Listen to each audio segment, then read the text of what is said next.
week too, is that it's easy to have simple answers, or it's easy, even with some of what we've read, it's easy to ask a Black person, teach me about racism, because I don't want to do the hard work. I Right. don't want to read everything.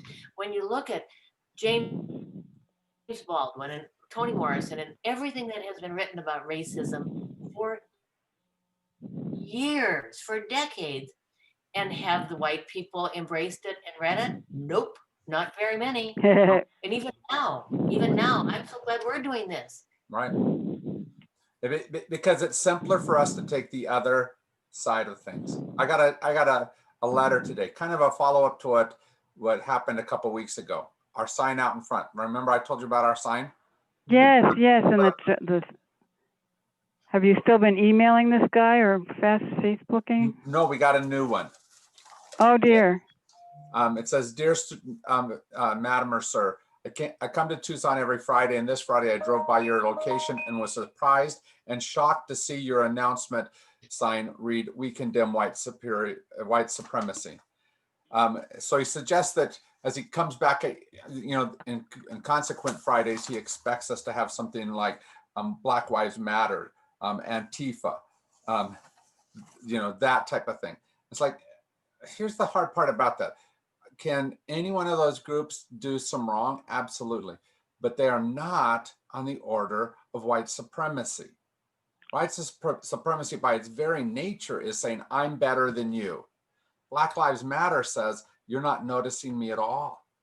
Notice. It's a whole different, but the narrative from our point of view is much simpler to be able to say, let me equate those two things, because then it makes my supremacy easier rather than challenging me. This chapter about Black is hard for me, and you know part of why.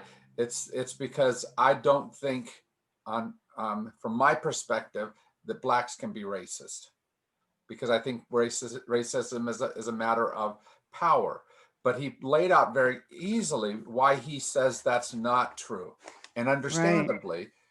It's when Blacks perpetuate the systematic racism that are there, they are acting in a racist role. Now, I still wouldn't call them racist, but I would say you're absolutely right. They are acting in a racist role. Now, especially where I need to say not racist is because whites want to say Blacks are racist towards whites. That's not what he's saying here. Did you get this? He's saying Blacks are racist towards Blacks. Well, he started out with the phrase "them niggers." Yep. And that's a really important distinction. Is what he's saying is, where is it that the Black community perpetuates that which we meaning the white community, have put into place, and how are they helping to perpetuate it? Because it's not just us in that regard. And he was very strong against people like Clarence Thomas, Ben Carson, some of those Black leaders who could have helped in all of this, but capitulated to the easy side of things. The hard part is, it's not being Black. How do we step in and help that dynamic? Because I'm pretty certain it's not as good to go to a Ben Carson to say, hey, you're not Black enough. That's not going to be what solves it. But I don't think we white folks can. No. But to be aware of that, and to not paint because a color is on a person to excuse them, is also an important thing. Yes. Right? If they are doing something, and it's not just Black men and women. Here in Tucson, for example, where is it that Hispanics are working against Hispanic goals? Can I tell you one place that I think is true? It became obvious way early on while I was here and working quite a bit in different Hispanic ministries, that the Hispanic Chamber of Commerce, led by Leah Marquez Thompson, who's running for something right now, I think, superintendent, or supervisor. That is not perpetuating Hispanic goals. That is perpetuating a white supremacy over Hispanic goals. The Hispanic Chamber of Commerce. And I think about that and I just go, just change your name or something, right? Perpetuate what's best for the community, what most in the community are working for. But how do I, as a white man, influence that? Well, part of it is I have to work with, like, Regina, our mayor, and she does wonderful, amazing stuff for the Hispanic community. I have to work with her to try to have her be an influence in that life, right? Yeah. So in Tucson, where we have the Hispanic dynamic, how do we help the Hispanic community be heard in the best way possible, and not in the other ways that are helping me, right? If a Hispanic politician is living in the foothills, they might perpetuate what's being given to the foothills over what's being given to Hispanic neighborhoods that need some of that better, more. How do I fight against that?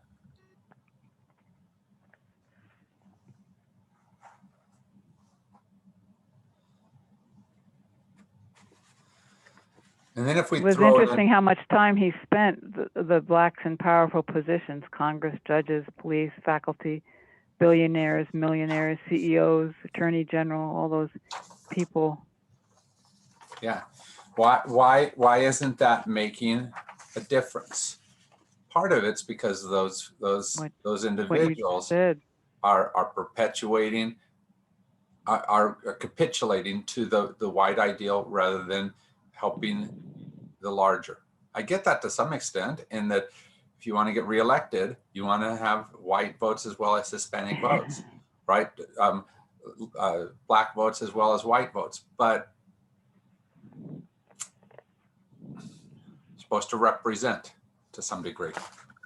Where was it written? And it was either in White Fragility or here, that things that we can do to be, and I don't know if they use the word anti-racist, but if you are asked to be on a board, to say, I won't be unless there are other people that and they say for two, that and not that all of any group feel equal, but when you are the only one of anything, it's real hard to speak up. Absolutely. When I first started at a church called Epworth, it's up in the west side of Phoenix. It's actually the same neighborhood where I used to teach elementary school. A neighborhood that had been very white, right? And as that white population grew older, they sold their homes, and the people buying those nice, affordable homes were Hispanics. And that was through the 80s and into the 90s when I was back there as a pastor in the early 2000s. And so we had a good Hispanic a good Hispanic congregation, but small. And so we wanted to get them involved. And so what we thought, first of all, was let's put them on committees. But you put one Hispanic, maybe someone who is a dynamic person in a Spanish speaking space, but all of a sudden you put them in an English speaking space, and you could see the scared, the deer in the headlights type of look. Aww. And we realized, yeah, that's not working. How do I take out Melinda and put somebody else there with her so that she's not alone? Mm-hmm. How do we pack one committee and let Hispanics be in charge of that committee, so to speak? Not everyone has to run everything in the church. What we have to do is figure out how to empower different people. And the first way I tried it wasn't empowering. They talked to about, and this wasn't in our readings, it was in Nice White Parents. That's a podcast, I think, Uh-huh. that talks about how PTAs, how the white parents, and thinking that they're being helpful. They say, oh, we'll put on a fundraiser and invite all these rich people and get something going. And the parents that don't know a whole bunch of rich people or don't want to go to a fundraiser in some snappy part of town are just left out. Are left out. Yeah. Mhm. That whites don't even know they're doing it. Don't even know, because I feel safe in that neighborhood. Why don't they? Yeah. I feel safe doing that. This fundraiser comes from my culture. Why don't they feel comfortable coming to my and I don't even think of it that way as it's me perpetuating my culture, but how do we instead do it somehow differently? The other thing we did with that Hispanic congregation, it was a great congregation, but it was like at 12 o'clock in the afternoon is when it started. So all the whites had gone home. Anglos weren't there. And it's not that then they were hating each other. It's that they never had a chance to connect with each other. And so we purposely moved the worship time for that congregation to the same time that other people were there. But we put them in the space in between so that as people were coming out of one service, they would bump into the Hispanics going to their service, and there would be a chance for it to be an R space. And that congregation began to grow tremendously. We put them over in the fellowship hall at first so as not to move anybody around. But they grew to over 50 people were there, to where we had to move them back into the sanctuary. Yeah. So when we tried to move them back in, this is what happened. We needed both other services to move a little bit, right, to make space in between. And so my early morning service was going to move 15 minutes. 15 minutes, that's it. And guess what they did? Essentially said, no way in hell. That I can't move 15 minutes in order to give a space for this Hispanic congregation. The most dynamic part of our church, the most growing part of our church, I can't come to church 15 minutes early. You know, our church here in Minnesota rents a space to the Korean Methodist Church, and they meet. And it's because they sold their church. They're looking for a new building. So, so their time is, we're at say 9:30, 10, and they're at noon. And so we do have that time in passing some parts of the year. But when we said, let's have them be let's be a church together, because we're losing people and they're growing. And the traditional, mainly white church, the old church, does not want to move anytime. Nope, we're not giving up our time. We want the time that we've got. We want the coffee hour that we've got. We're not moving for the Korean church. We don't care if they join us. Not enough to change our time. Yeah. You know, part of the problem with that, Nancy, at the church that I was talking about, we had a dynamic neighborhood. I mean, that was the neighborhood, like I said, where I taught in, and there were more kids in that neighborhood than there ever had been. Guess how many of those kids were at the church? None. Almost none, except for we had a thing called Sidewalk Sunday School. And at Sidewalk Sunday School, the largest service I had all year long was Easter's service. It was Easter Saturday at Sidewalk Sunday School. And there were 250 kids and their parents there. Guess how many of my members typically were there?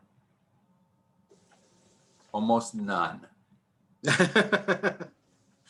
Almost none.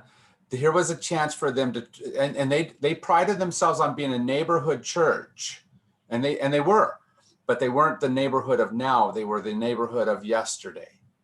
And in some ways, this kids service and the Hispanic service reminded them that they were not going to be in charge in the future.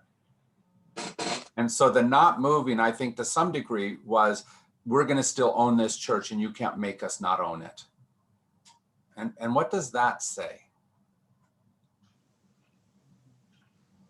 An us and them, or an us and you. Right. I mean, and maybe they would love to give it to their kids, but their kids in Phoenix, which is where this was at, their kids had moved out to the farther suburbs. They weren't in the neighborhood any longer. So if they... And their kids probably weren't going to church anyway.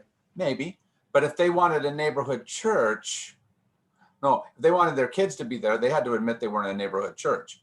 And if they were going to be a neighborhood church, they had to be willing to give it to somebody else. And that was tough for them, because some of those folks had been there during most of the history of the church. They'd watched it grow up. Well, they were also watching it die, but they couldn't accept that. They just wanted to keep thinking of the... So how do we stand in the way that way, right? Part of it is, it comes down to the class issue. There's no doubt that as you age, you also get a certain amount of upgrade to your class, right? You become more stable. It might be things like, it might be things like, I no longer have a mortgage payment, and so now I don't have to worry about working as much to pay the mortgage. All of those kinds of things. Maybe you don't have more money, but you have more stability in that money, I think. And Hispanics coming in were often, with small children especially, often larger families, were not anywhere close to the stable side of the economic ladder. And so when they looked at what were they going to be giving to the church versus what do I give to the church, they knew they were still going to support it. And do I want to let those people who are giving less have control? Now, the same dynamic is true usually about your white children, but for some reason we've decided to trust them more, right? When it comes to racial folks, you're looking at both class and racial issues. And that's what he was trying to hit with this second chapter is, are you dealing with all that is dividing you, in this intersection of classism and racism? Are you looking at all the different issues that are there? It was really interesting, his dealing with capitalism. And I couldn't quite grasp Elizabeth Warren being capitalist to the bone, but it was a different kind of capitalism than what's being practiced currently. That's right. Typically, when we have these kinds of arguments, what we're saying is, I want you to be my kind of capitalist, my kind of economist, right? Well, I think he's coming from a Marxist perspective, and that's, not... Elizabeth Warren would like to think that she bends towards socialism, but let's face it, the Democratic Party is about as socialist as milk. I mean, they're really not. Right. And I would venture to say, John, even in that, I don't think Ibram Kendi is really Marxist either. He's just, no, I think he was when he was younger, and he, it's like a lot of other things with him. He moved away from it. Yeah, he's more that way then. But there's very few people in America that I think can truly claim Marxism, even if they're trying to. Right? We have too many things where capitalism, free enterprise is built into our blood, and we don't know how to extricate ourselves from that, even if we wanted to. But it's a real easy label to put on somebody else if we want to not listen to them. We use. Well, Marx I was wasn't trying to find. Go ahead. Well, I just was going to talk about Marx refusing to adopt anti-lynching. Yeah. he wasn't much for equality as we would like to ideologically think. Right. The thing of it is about any culture, there's any ideology, there's not a perfection in the ideology. It's what we do with it and how we use it. Capitalism isn't necessarily an evil, but there's a whole lot of evil ways to use it. Mm. And I think that's a lot of what he's talking about, is how is it that we are uplifting this as an ideal and then using it to not be an ideal for a lot of other people.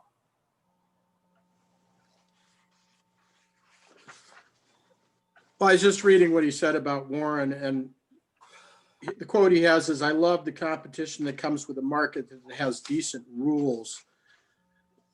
Well, you know, capitalism, the whole idea behind capitalism is free market economics. Capitalism is, you know, theft is not capitalism. Capitalism is theft. Property is theft. There's no question about that. But, you know, if you're going to have capitalism with controlled economics, that's socialism. And, you know, I don't know how anybody cannot, I like his quote, "To love capitalism is to love racism." You know, I think that that's true. Right. And why though, John, is that true? It's because the places, where we, the places where we use capitalism in bad ways are very often is in exploiting those who have the least amount to be able to have power in that situation. Okay, so for example, in the neighborhood where I was at, guess what kind of food joints were there as a general rule? In that area where there's a whole bunch of Hispanics. Taco stands? No, not just taco stands, a whole bunch of fast food joints where it's very poor food, health-wise, and so, but it's cheap. And so poor parents can buy cheap food, but poor food for their kids. Does that make sense? Well, yeah. I mean, that's the problem a lot of people have with food stamps. You know, our daughter buys really some very fancy stuff and then gives us gifts of food at the beginning of the month. And by the end of the month, she needs to borrow money. Yeah. And she's luckily in a situation where she can do that. But a lot of people on food stamps aren't. And so they end up eating stuff that fills them up and has no nutritional value. Right. And a lot of macaroni and cheese. Yeah. And that type of thing is not uncommon in poor neighborhoods. That's also why you have more diabetes and everything else. At least one of the reasons, right? Yeah. And so why do we continue to, as he said, drag out the culture of poverty? Because we make money off of it, because it's easy for us. It's simple to have that underclass and exploit that underclass for our own benefits. Now, sometimes that's because if I'm a small business owner, to compete with the larger business owner, the guy who has even more tendencies this way, I have to take on some of the racist tendencies that he has, the exploiting of somebody lower on the class size, on the class scale. So I get why sometimes it happens, but it's a perpetuation of a system that ultimately is breaking the backs of those who are lowest on that scale. Well, let's face it, Jim, that's why we have a lot of the immigrants that we have here. And our own president of the United States uses and exploits people that don't have green cards because they're willing to work. I was at Pep Boys yesterday, and they couldn't service people because they can't get people to work there. And I was talking to the manager, and he said, well, you know, when people were getting $600 a week, why should they come in to work? And, you know, unfortunately, we have two kids that kind of chose to do that. And so it's an issue. I think that we have to have minimum wage, and we have to do it what we can to bring up the, lowest income and the people that are in poverty. But you're always going to have people that are going to want to exploit the people in poverty, because that's the way capitalism works. It's based on greed. Hmm. And it's based on me excusing a lot of behavior in myself. Oh, sure. I have money in the stock market.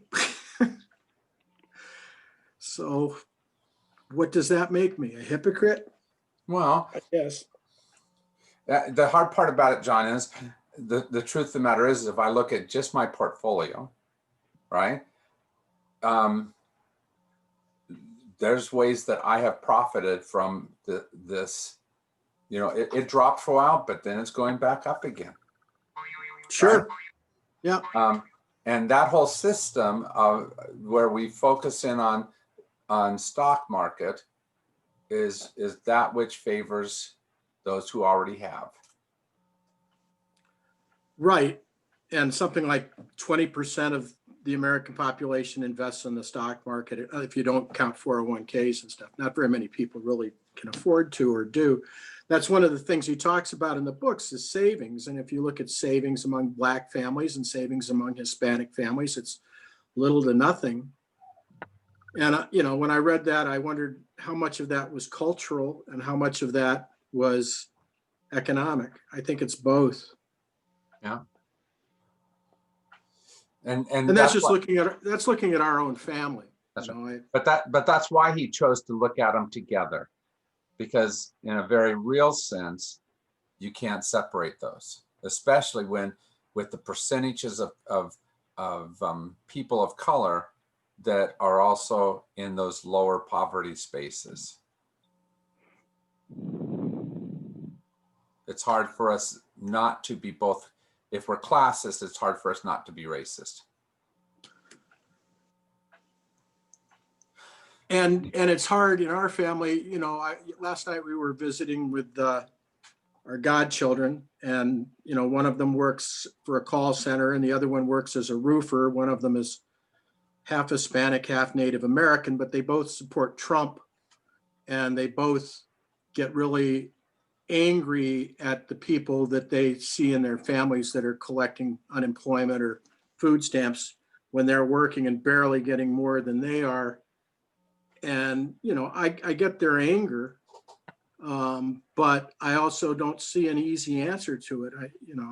It's my son-in-law, John, refuses to say that because he's white, he's a racist, because, he grew up with a abusive alcoholic stepfather living under a tarp on the side of the road, eating off of a propane stove in the winter. And,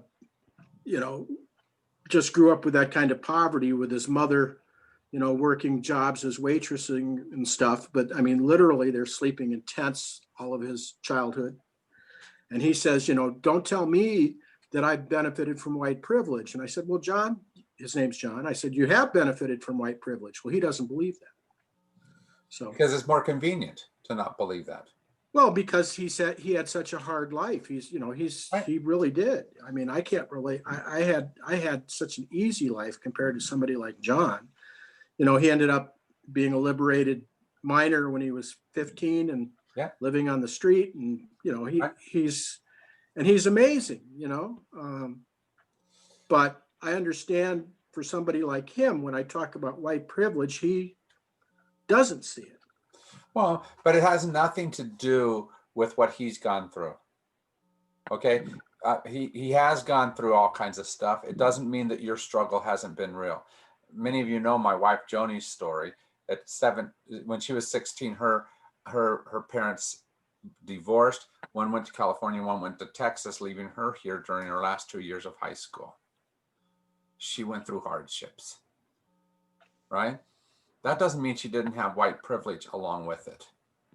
It meant that she had to go through difficult times, but she doesn't know what kind of things were there that allowed her to She doesn't know all the things that were there that allowed her to be easy for herself. Right. Right. And the resources that are available as a general rule are lower, and the obstacles are higher for people of color. Not in every instance, not for every single person, but as a general rule, that's what's true. No matter what you went through, the Hispanic that's going through the same thing probably has a harder path than you. Oh yeah, yeah. So there's Hispanics, there's blacks who have easier paths than you, but as a general rule, that's what white privilege is. Well, and this discussion's been going on so long. I remember back in the 60s when I was in the SDS and listening to a discussion between a Black Panther and a weatherman.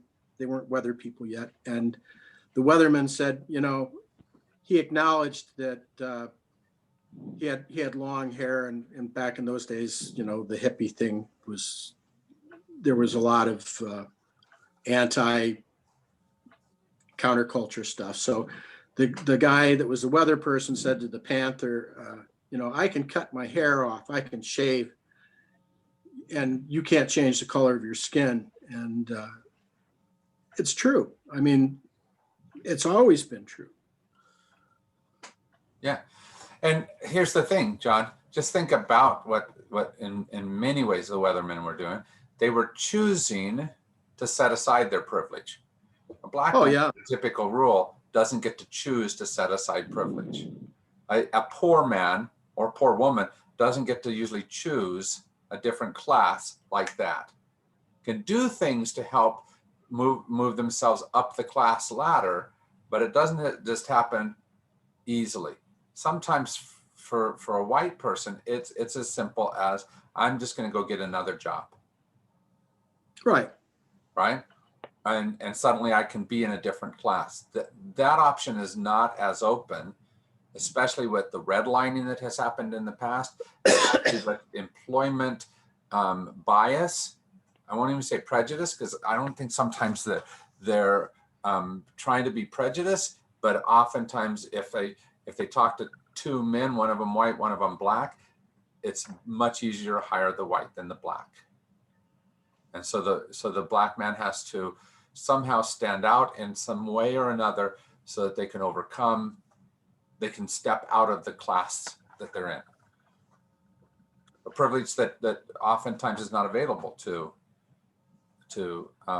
or is more available to me as a white man. I thought it was so interesting, his choosing to go to the poor black neighborhood with the high crime rate and everything. Uh-huh. Oh, when he was living in Philadelphia? More authentic blackness than Yeah. where he grew up, for example. Yeah. And do we acknowledge that?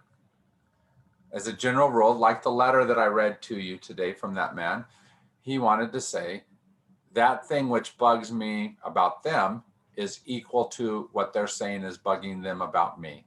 And they're not.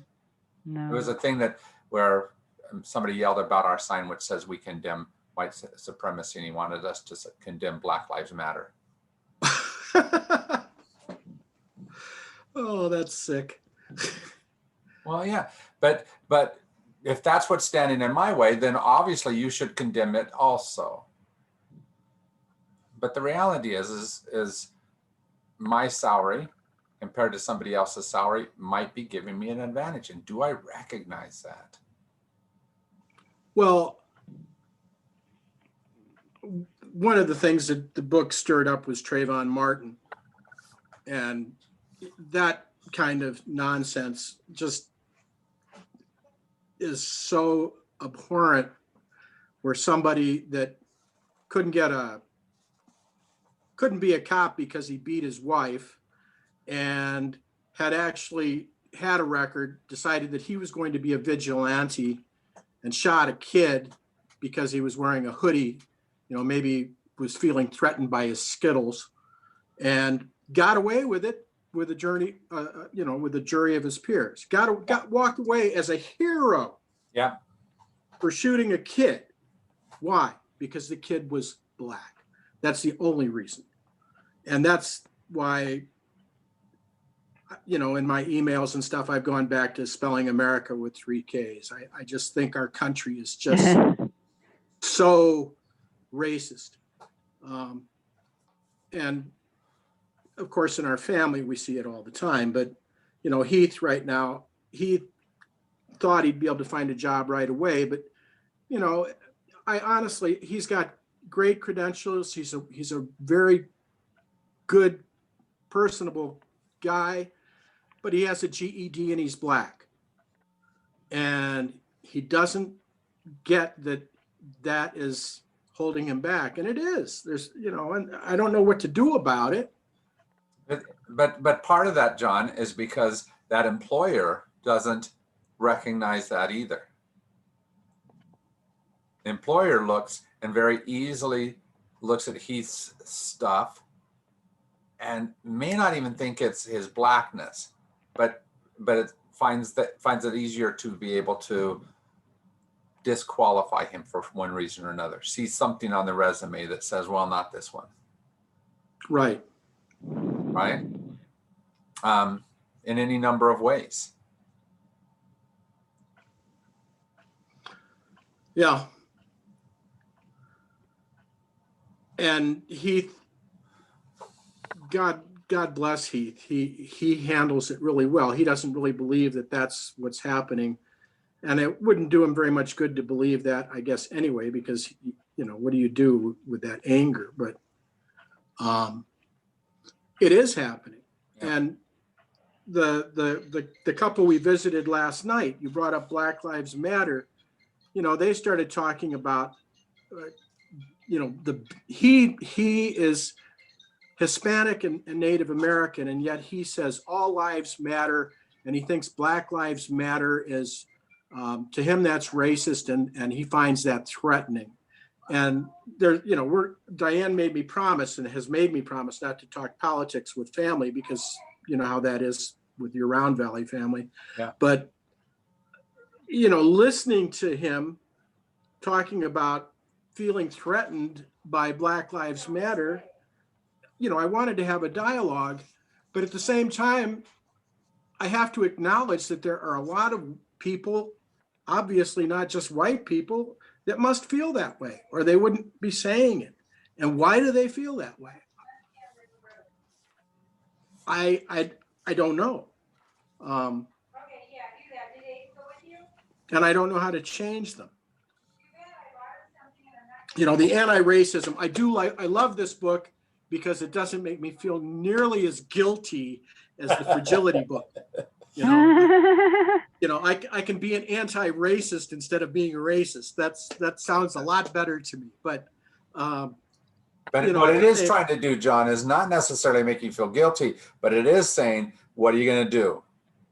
Well, that's what I was just getting to, and I don't know, because I mean, last night was a good example. You know, if when we went camping, I got in all kinds of trouble because I talked about this stuff, and Diane, you know, is a wonderful woman and definitely, you know, very involved in the asylum movement and everything else. But, you know, she doesn't want me stirring the pot in the family. But if you can't even talk in your family about this stuff, how in the world are you going to talk to the guy on the street or the guy at work about it? Nobody wants to talk about it. Yeah. Because it makes them uncomfortable. Yes. And angry. And that is the problem. Especially point in white fragility. Mm-hmm. That's right. Especially if they're holding on to something that is more racist about this. Okay. So if I, for example, class-wise, I'm looking and I'm saying there's a higher percentage of people in that neighborhood who are of lower intelligence, which test scores will bear that out, but mostly because guess what? We're not spending as much in the schools, or we're spending money in ways that that benefit the richer school, the whiter school, at the expense of the darker school. That lies on me, because maybe I haven't done the work to make sure that spending in our schools truly becomes not equitable, but done with equity. What is it that each school needs, not give as much to each one. I haven't done enough to get rid of policies like the tax credit. I've talked to you about that before, right? Tax credits, the privatization of education. That's exactly right. Where I can give my money directly and get a direct kickback on my income tax. And guess what? White people give that to overprivileged schools already to a really large extent, partially because they have more money and they're able to do it more. And that's money that directly has come out of the coffers that might have helped benefit other schools in poorer areas where they are not receiving parental tax credits money, because those parents don't have that money. Leticia. I put 4 children through private school on my own before the tax credits. And I still paid property taxes, which supported the public schools. Yeah. Yay, Letitia. Thank you. I went to a TUSD board meeting because there was a subject that I was having problems with that I wanted to have a voice in. This is when Mr. Gruhava was the superintendent. Okay. That man looked at me and said, "You have no voice here because you send your children to private school." He was more concerned that he didn't get the $3,100 per head for my 4 children than the fact that I still contributed to the support of the public education. And I fought like heck after that with him. Because my concern was the illiteracy rates were going really high in the 90s in Tucson. Jim, how do I address that kind of stuff? Because the only thing that happened to me at that time, I got angry. And I know that's not a place of logic to work through concerns. I think part of what you have to do is look at what's really being said. There was a man named David Berliner who was a professor in public education matters. I think both here at the U of A and at ASU. I think he's out in California now. He wrote a book called The Manufactured Crisis. And here's what school district would say. Our kids are only succeeding at the 60th percentile. That's an F in anybody's book. We gotta change things. We've got to up our test scores. Okay. Thus, manufacturing a crisis. You know why that's a manufactured crisis? Because 60th percentile. 60th percentile is way above average. Is what you would way above what you would expect to happen. That's not a school district that needs more money. And yet that's what would happen. And rich districts sometimes would do that at the expense of poor districts. And so you stop believing false narratives. And much of what we've done that has hurt poor school districts have been built on false narratives. Well, there's a feedback loop. You know, as a real estate agent, what was one of the first questions that I was always asked? Which is the best school district? Where are the best schools? You know, that when I moved to Tucson, my ex-wife, what was the first question that she had?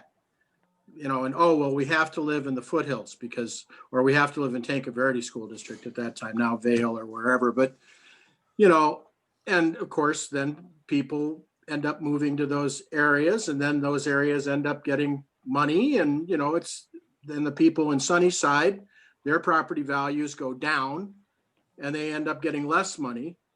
And it's a feedback loop. I mean, it just, the system is broken. Yeah. And even worse than that is that if you're sending in less money, less support, older books and older facilities and all of that, those kids in those districts are going to succeed at lower levels. Mm. And then they're going to use that to be able to say, see, poverty causes lower intelligence. And the reality is that there's no study that shows that poorer neighborhoods have lower intelligence. It shows that they have less success because of the amount of money that we spend. Resources. We give less resources there. And so these kids who could be marvelous and could succeed well, if we would focus on it, we choose not to. And those, as a general rule, tend to be Black and brown people. You're reminding me of another movie that I want to request for movie night, and that would be Stand and Deliver. Stand and Deliver is a good movie that way. It showed the white attitude, it showed the struggles, it showed what he had to do to fight to get the resources, and what he did when he wouldn't get the resources. Uh-huh. And in this discussion, it's perfect.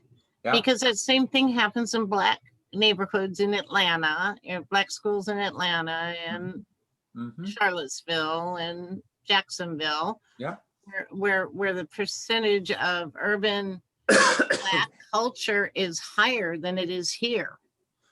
And so how do we continually perpetuate that versus what do we do to change that?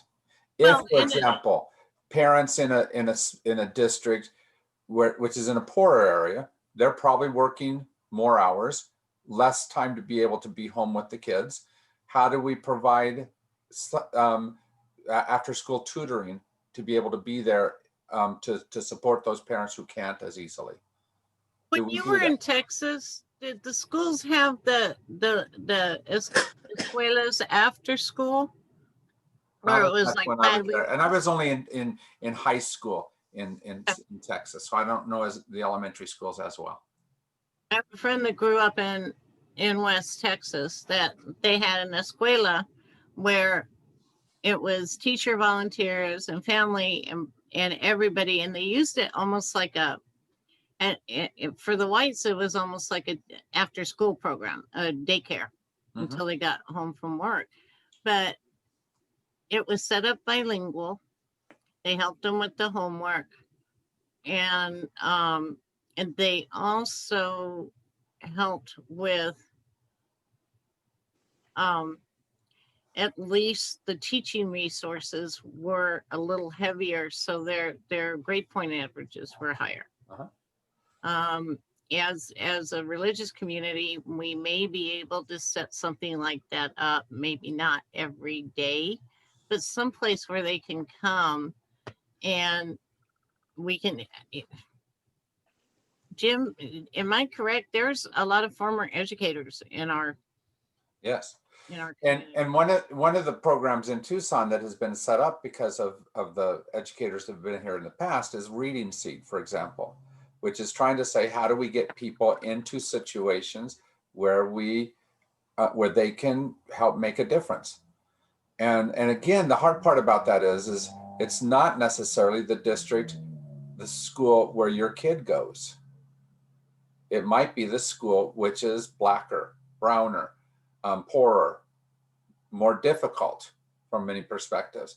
But that's where support is needed better than and it's not because your school doesn't need it. Please don't get me wrong. There's every school that is underfunded. There's every school that could use more volunteers. It's not a matter of if your school deserves it also. It's who needs it the most, who needs that support more than yours. And ultimately, it's an investment in our greater community. That's exactly right. Because if we bring more of those kids up to above standard, not just a little bit over medium, then this is one of the arguments back in the 80s. Tucson was getting some businesses moving here and whatnot. And then all of a sudden they left and they went to San Antonio. My uncle was the head of the Greater Chamber after being the head of the Hispanic Chamber out there. And a bunch of guys got their heads together and went to these companies that they were bidding, and they said, what do we need to get you here? And they said, we need educated high school students so that they can get into not necessarily college, but into training for these technical jobs. So they got a community force together of business leaders, religious leaders, and as many of the local politicians, either county or city, together and say, look, we really need to concentrate on this. So we need to break down what's going on. We need to see why these areas, because their education levels were going down. Their illiteracy rates were up about as high as ours are now, right? And they had, with the literacy, you get the dropout rate increase too. So it's an investment in the children, and it's an investment in our community. Yeah.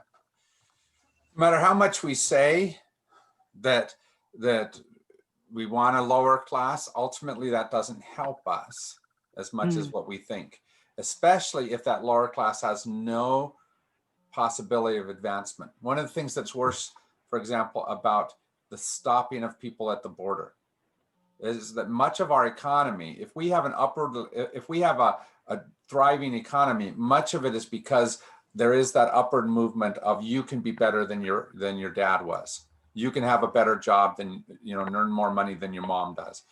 And there's that upward movement that the first generation comes in and maybe has to take the subservient jobs, but the next generation can get a little bit of education, a little bit more opportunity, and can take a step up the ladder. When we block that off, that movement upward, we block it off.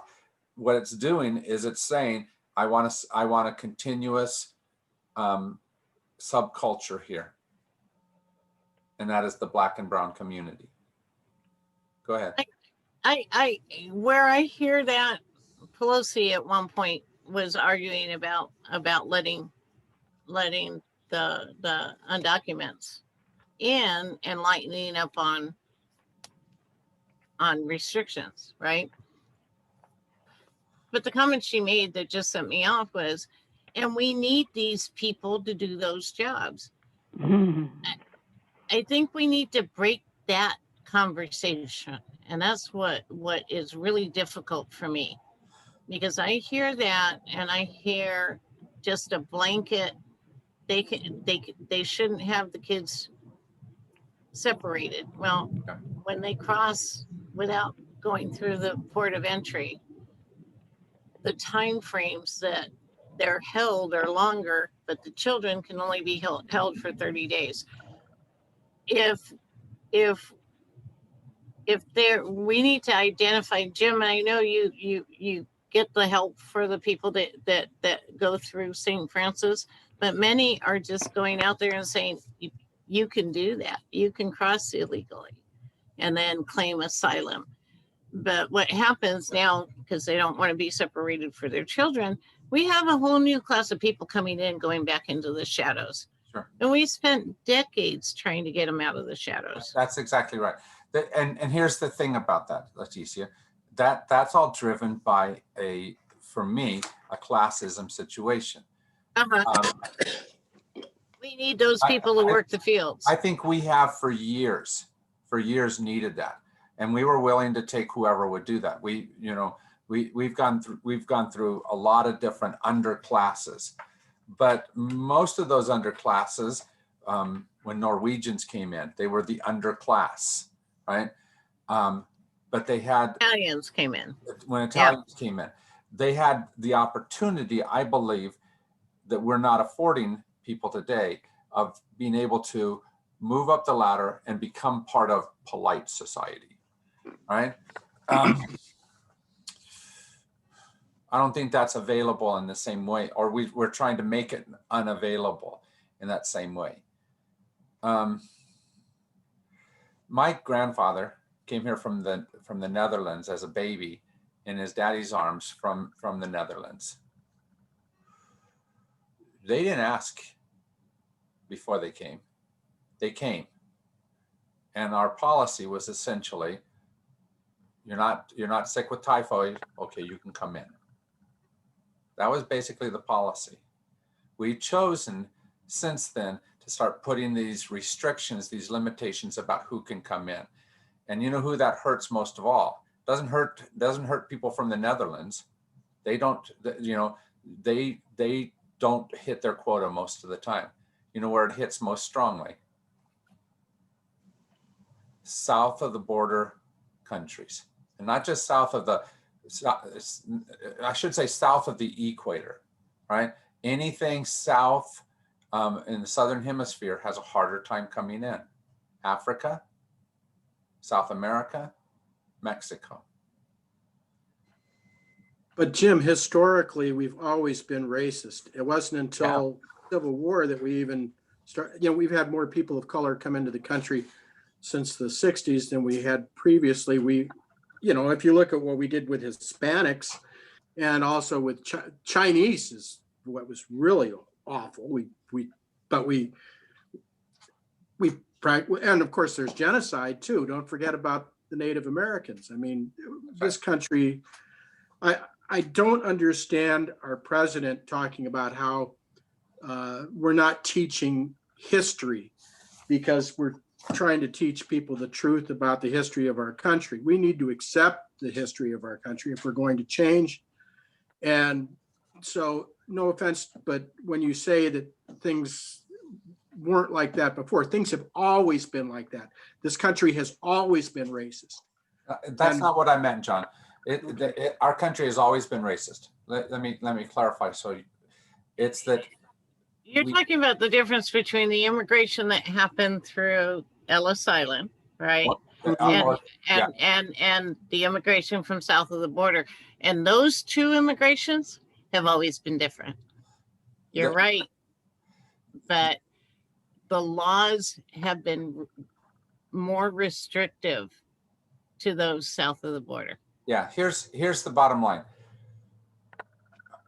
As long as someone came from Europe, it was relatively a simple immigration pattern, not completely without flaws, right? Italians had a hard time, Irish had a hard time. So I'm not trying to say that it was a perfect immigration pattern.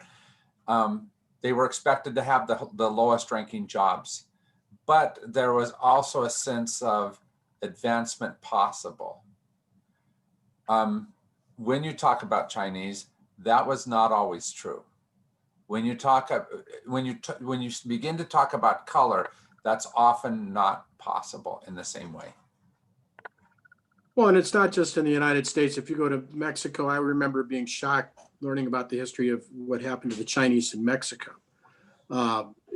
It's unfortunately something that has happened a lot in the new world where we've brought in labor, and then when we haven't needed the labor's become a problem, and we've tried to figure out some way to get rid of them rather than to absorb them.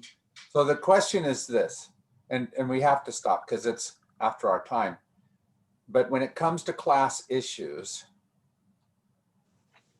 am I making decisions around class issues because economically it benefits me, or because it's really best for all of us in society and for us as a whole, right? Because if I'm doing it just for myself, then I am being classist and probably racist at the same time. If I'm doing the second, there's a possibility. If that's what I'm trying to push, that's what I'm working towards in whatever political ways that I'm working. If that's what I'm working towards, then chances are better that I avoid some of that classism and some of that racism. It has to be us as a whole, not me as an individual. I wish it was easy. That entry issue is a big one for those coming from south of the border. Yeah. And I harp on that because how do we as a group of people fight to change that separation of family laws Right. and make The it more reality is equitable. that should never be part To of get anything we Trump do. kicked out of office. That's right. That should never be part of anything we do. If someone comes across, we should honor the family that they bring. If we're going to deport, you deport the whole bunch of them. There's no reason. The hard part about that, specifically, what we've decided to do, this was 1996 law, passed by a Republican Congress and a Democratic president, that essentially criminalized crossing the border and turned it into a crime. It was never a crime up until that law. And there was a lot of free enterprise going back and forth, both the Americans going over. Once that stopped, the cartels came in and took over Juarez and what's the other one farther down? Yeah. But we chose to do that. We chose to criminalize not just the event, but the people. And so that meant that we began doing very different things with people crossing the border. Anyway, our time is up. There's a lot more to talk about. We have 2 good chapters next week. The first one is about space. And so we're going to see, how we discriminate against Martians. Can I take 10 minutes of your time? I can't today. Oh, okay. I have an appointment I have to go to. Okay. I'm sorry. Oh, that's okay. Is there a number for the folks that are talking to people that are having a problem that I can call? Is that